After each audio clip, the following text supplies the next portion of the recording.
hospitals are supposed to be places of healing, but they also can attract people who like to play God and decide when someone else should die.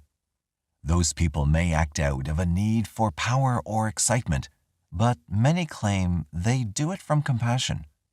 They just believe that certain patients would be better off dead. It's not clear when the suspicious deaths began in the Glendale Adventist Medical Center near the Ventura Freeway in Southern California. Elderly people die every day of natural causes. It doesn't take much to push them over the edge. If they're poor or have few relatives around to remark on it, they may die without anyone noticing that something was amiss. Reporter Paul Lieberman from the Los Angeles Times described the respiratory failure of a 75-year-old woman in 1996. Her name was Salbi Asatryan, and she was an Armenian immigrant. She was taken to the hospital on December 27th for extreme difficulty with breathing, so she went right into critical care, accompanied by her worried daughters, and was stabilized. Several respiratory therapists worked with her and felt sure she would pull through and improve. They expected her to be able to leave the hospital and go home. She was even breathing on her own and feeding herself. That's why everyone was surprised when 3 days after she'd begun to look better, she was found dead in her bed. Well, not everyone. There was talk around the hospital about the night shift and the magic syringe. A few workers had their suspicions.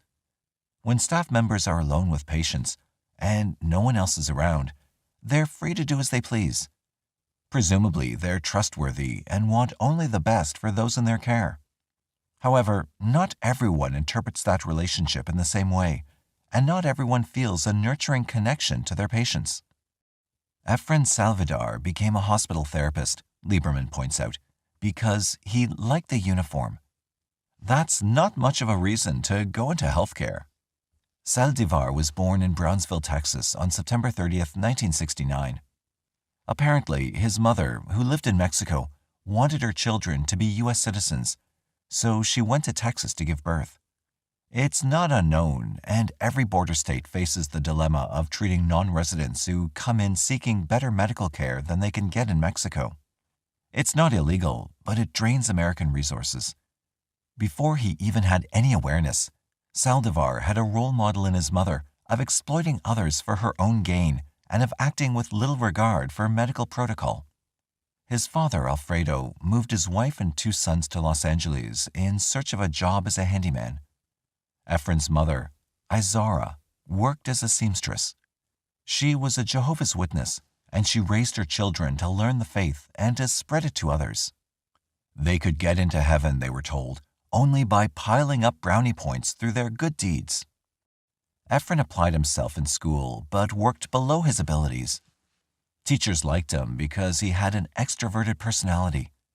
Then he began to observe the kids in gangs. They looked so cool and full of a form of personal power that he himself never felt. He desperately wanted to be a member. They were in high school, and he was in junior high, so that was out of the question. Then, to his disappointment, he got to high school, but all those cool dudes were gone. In fact, he didn't really fit in with anyone, not the jocks and not the scholars. He played in the band, and at 170 pounds, he was large and awkward, conspicuous in ways he disliked. Girls didn't seem attracted to him, at least not the ones he wanted, but he would become obsessed with them anyways. He'd risk ridicule by sending them intimate notes. Despite being outgoing, he had a shy side, so rejection was painful. He remained fairly withdrawn and stayed close to his family. Saldivar had no life goals to speak of. He might go to college or enlist in the military. His plans were vague, with no real sense of direction. He didn't want to start a business or work for himself, and he didn't want to work around other people. As soon as he did get a job, which was in a supermarket, he acted irresponsibly. It was just a menial job with no future, but he'd steal things from the store for other guys. In the meantime, he was not keeping up with his grades, and he ended up flunking out in his senior year, so he didn't graduate in 1987 with his class. He stayed at the supermarket and decided to just do that. It was good enough. Then he saw a friend in a uniform who was enrolled in the College of Medical and Dental Careers in North Hollywood. He wanted to look as good as his friend did. He had no particular medical aspirations, but that kind of employment seemed better than working all his life at a grocery store. He took a high school equivalency test to finish his degree and then enrolled in the technical school himself in 1988. In less than a year, he had his certification and a job waiting for him close to home. He was 19, uniformed, and ready to enter the working world. He had no interest in working as a caregiver. He saw himself as a technician. Eventually, he hoped to work on the night shift where there would be fewer people around. Part of his job was to learn to use a stethoscope and to put needles into arteries. He had to determine if patients were having difficulty breathing and if there was enough oxygen in their blood. His job also included respiratory rehabilitation and putting tubes down patients' throats when they couldn't breathe well on their own, especially during a code blue emergency. He placed people on ventilators that had to be monitored and adjusted. He had a lot of responsibility. Saldivar also did his homework. He knew a lot about drugs and computers, and he had a reputation for being able to talk with doctors about these things. He quickly developed a real knack for the work, particularly because he enjoyed talking with patients as they waited for some medication to activate and help them breathe better. They would tell him all about themselves and thank him for his help. Eventually, he went on the graveyard shift at night. Just as he'd hoped, he ended up working pretty much on his own, without supervision or much accountability. During that time, there was only one other technician like him in the hospital. Their patients were scattered, so they might work all night and rarely see each other. The work wasn't difficult, emergencies were few, and Saldivar was even able to offer his services part-time to other area facilities. It's likely now that they regret hiring him, but they were short-staffed, and he'd said he was working overtime to help pay expenses for his family. To all who knew him, he seemed like a competent, reasonable guy who was a bit awkward with women, but always willing to do a favor. He even still lived with his parents, and he'd bought his mother a car. It was difficult for many to see how his perspective was becoming warped. For a while, he took Zoloft to ease a long-standing depression, but then he stopped. That may have been a mistake. Nurses and respiratory therapists on the night shift could go in and out of patients' rooms without anyone noticing them, since during those quiet hours from 11 p.m. to 7 a.m., the halls were usually empty. Besides that, people doing their medical routines would hardly come to anyone's attention. After a while, it all becomes a blur, and each person takes for granted that everyone else is doing his job, and nothing more. Yet some patients would be awake at night and needing attention, even demanding it. A few were lonely and wanted some company, but some were chronic complainers and wanted treatment anytime, day or night. It was like they were in a resort hotel with staff at their beck and call, and not all of the hospital staff appreciated that, especially when such patients showed up in the hospital time and time again. One of these was a woman named Jean Coyle.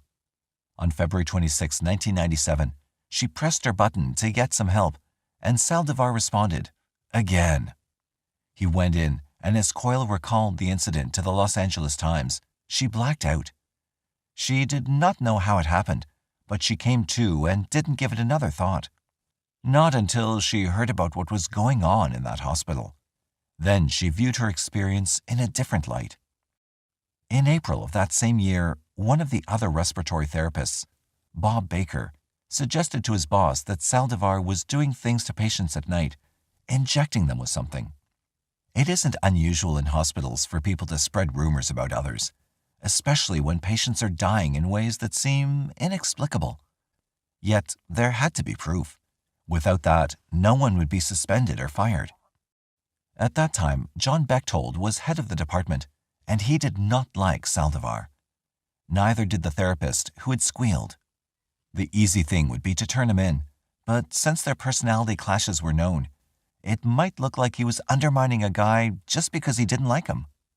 Bechtold needed more than innuendo, so he told another supervisor what he'd heard, and together they beefed up their vigilance.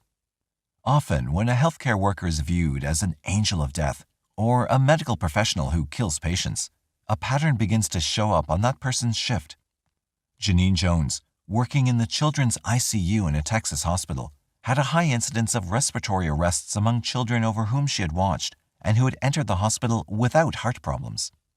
It turned out that she'd been injecting them with drugs like succinylcholine chloride, a muscle relaxant that suppressed breathing and could paralyze a person, because she enjoyed the excitement of an emergency.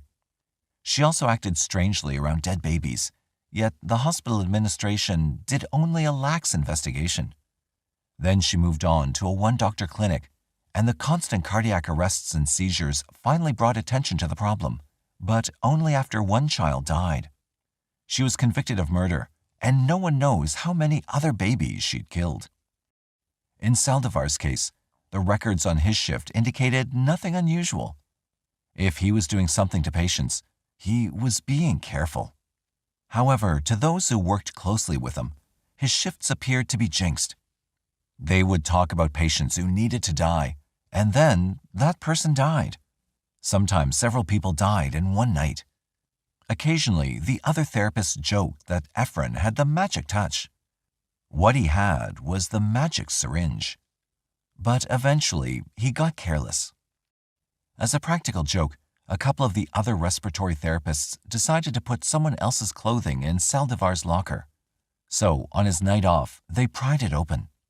Someone noticed a bag, and when the contents were examined, the bag proved to contain some very potent drugs, including morphine, succinylcholine chloride, and Pavulon, a drug used to stop the breathing rhythms of patients who were going onto a respirator. On a shelf inside the locker were also some empty syringes. No respiratory therapist was allowed to handle these drugs, and now they had real evidence to support their suspicions. Yet, because they discovered the stash by breaking into the locker, they remained mute on the subject. They'd reported on Saldivar the year before, and nothing had happened. Chances were good that they would get into trouble, not him.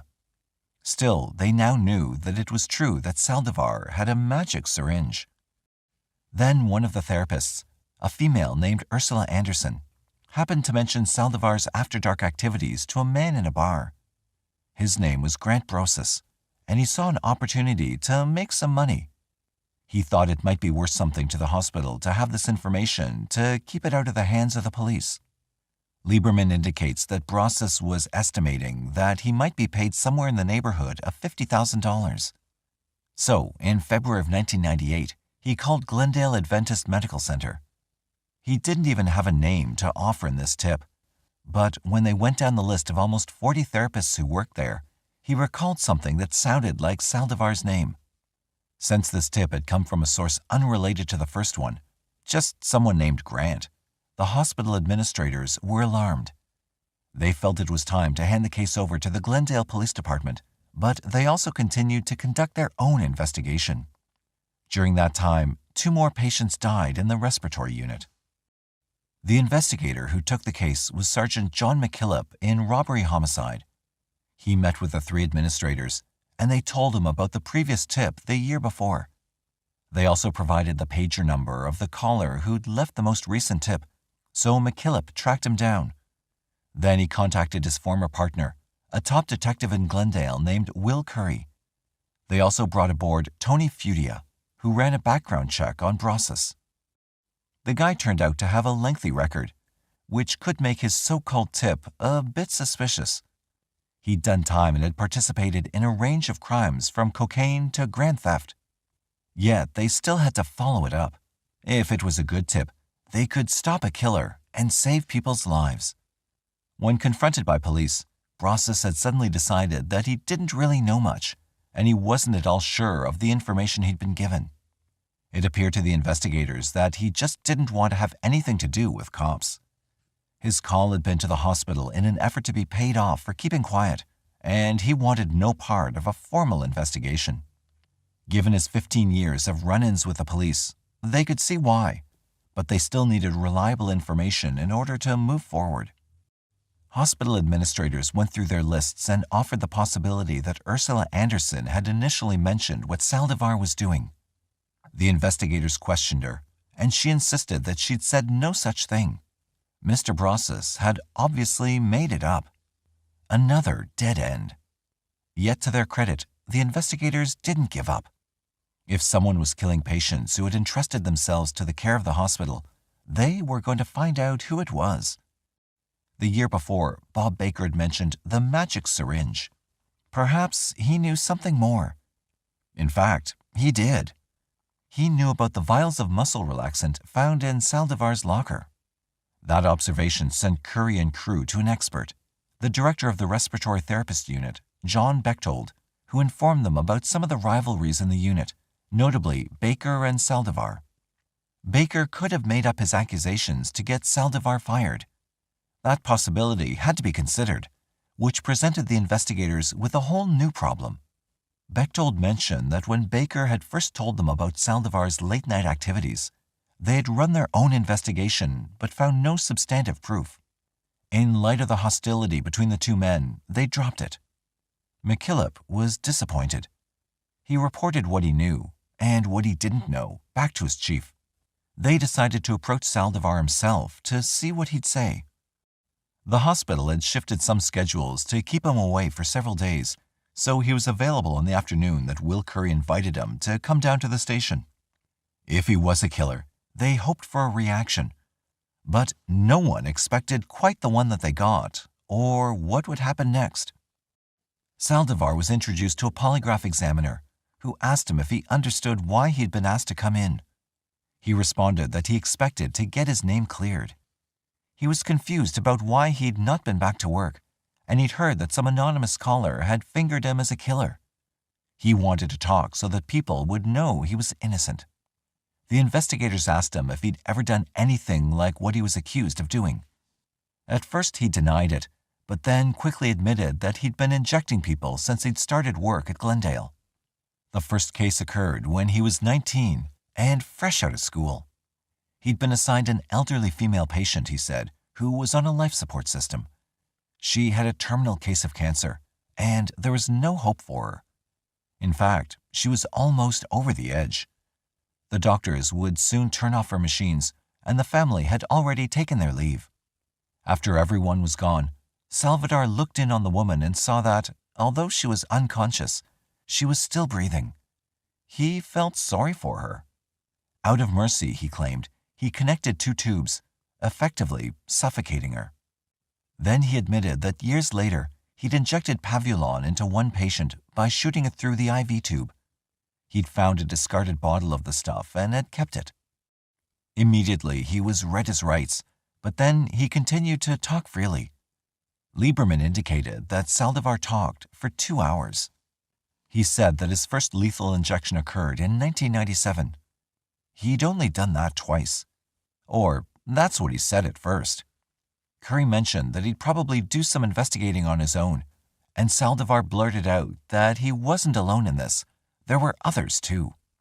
They would sometimes go from room to room, injecting people who shouldn't have to live any longer. He said he did this because he felt sorry for them. Curry asked if this involved more than 500 patients, and Saldivar assured him it was less than 50. He thought just over 40. So now, within moments, he'd climbed from 2 to 40-something, possibly 50. He had been convinced they were ready to die. To a BBC reporter later, Curry said that Saldivar's criteria for murder were that the patient had a do not resuscitate order, he or she was ready, and he or she was unconscious. He prided himself on having very ethical criteria as to how he picked victims. Saldivar may have injected both succinylcholine chloride and Pavulon, which are difficult to detect in human body tissue at autopsies and would not show up unless a specific test was done. That meant finding the illegal drugs in his possession and possibly even exhuming bodies. That evening, he was placed under arrest. The next day, the police searched his home and found plenty of pornography, but no incriminating drugs. That was bad news for the investigators. Since a person cannot be held on what they say alone, no matter how much they confess or how brutal the crime, Saldivar was released after 48 hours to await the results of a more thorough investigation. Based on this shocking information, however, Efren Saldivar was terminated on March 13, 1998, and just to be safe, the hospital suspended 37 other people in the respiratory department. Then he recanted his confession and said he hadn't really killed anyone. He'd had a mental disorder along with depression and had been pressured to confess. He just made it all up. Now, without his confession, the physical evidence would be important. McKillop formed a task force of 6 investigators and rented a house near the hospital for a command post. Then they consulted some experts on the phenomenon of angels of death. Some do it out of mercy, they learned. Some for profit. Some to look like heroes when they revive the patient. And some from a pure sadistic delight in playing God. One doctor, Michael Swango, had gone from hospital to hospital, killing just to kill. Despite what Saldivar said, the detectives learned that making someone die by using pavulon was hardly merciful. Derived from an African drug, curare, the patient went into a conscious paralysis and felt every minute of the death by suffocation process. It was no easy experience, and they couldn't even scream for someone's attention. Their throat closed up, and they had to lie there helpless until it was over. Understanding all this made them realize they had an enormous job ahead of them. They had numerous records to sort through because over 1,000 patients had died at some point on Saldivar's shift during the 8 years he'd worked at the hospital. They couldn't very well exhume all of these people, so they began to narrow the list down to recent cases, specifically those deaths that appeared to be the most mysterious. The patient had seemed okay, and where the body was still available, not cremated. It took them a year at the command post to finally settle on 20. To put Saldivar in jail for life, they only needed a few obvious murders. One by one, throughout the summer months of 1999, the investigators brought potential victims up out of the ground.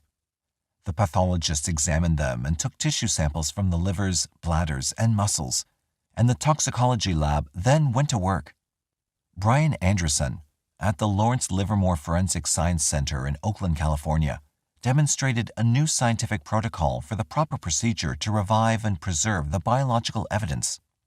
He concentrated on pavulon because succinylcholine chloride breaks down into elements natural to the human body, and because the test recently discovered for its detection in Sweden was expensive. Pavulon was a synthetic muscle relaxant sometimes given in low doses to patients on respirators, and it could remain detectable in the body for years. In order to prove that a homicide had taken place, Anderson and his team looked for dosage levels out of the normal range. At first, they reported only negative results, which disappointed the task force. They hoped they'd not just spent 1.5 years of their time for nothing. Then, Anderson got some hits. First, there were 3, and then, after the 20 exhumations were complete, he found 6 that gave positive results. In January 2001, criminal charges were prepared. The officers followed Saldivar, now 31, to work one morning on his way to a construction job, and then arrested him for the murder of 6 patients, all of them elderly, and one of them a mentally disabled woman. He was booked and reminded of his rights. He began to talk once more, but this time he said that he'd been understaffed on some shifts, so to ease the workload, he'd eliminated a few patients. As Lieberman describes it, when he was at his wit's end, he would look at the board and decide, who do we have to get rid of?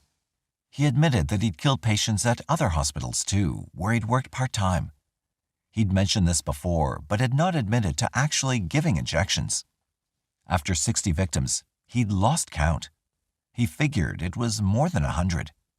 It had just been a gradual thing, an act that had bothered him a little at first, but then he'd grown used to it and let it all slip from his mind. You don't plan it, he said to investigators. After that, you don't think about it for the rest of the day, or ever.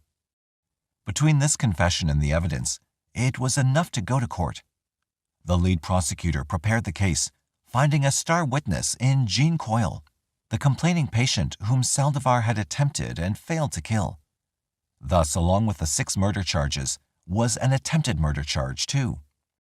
Ursula Anderson, the female respiratory therapist who knew what Saldivar was doing, got immunity in exchange for her agreement to testify that she had given Saldivar the pavulon and knew what he was doing with it. Around this time, 3 full years after the murders first came to light, the Glendale Adventist Medical Center put out a statement in a press conference. They apologized to the families and assured them that they were helping the police, who had already expended thousands of man-hours with the investigation. They were disheartened by the way someone would so shockingly abuse a position of trust, especially one to which people were so vulnerable.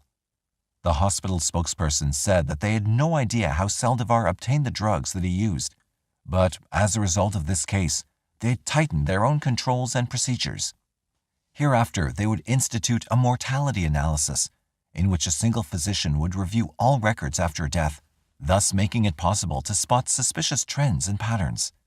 The data would be set in columns for easier visibility. They would have greater control over the types of drugs that could be used to induce death. The respiratory therapists would now be subject to the orders of a physician for the use of a ventilator. In addition, there would be computer surveillance of all ventilator settings so that the changes made would be recorded on a printed report. Any medications not used during a code blue resuscitation would be secured at the conclusion of the incident. The hospital ordered settlements, and a few families accepted.